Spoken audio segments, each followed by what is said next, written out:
మరి లోకల్లో ఎన్ని రంగులున్నాయి? అవి ఎలా ఉంటాయి?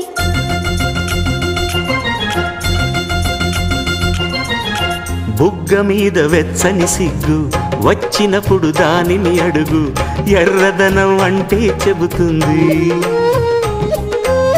పెదవి కొమ్మ పూసిన పువ్వు అందమైన నీ చిరునవ్వు, తెల్ల రంగు అట్టా ఉంటుంది.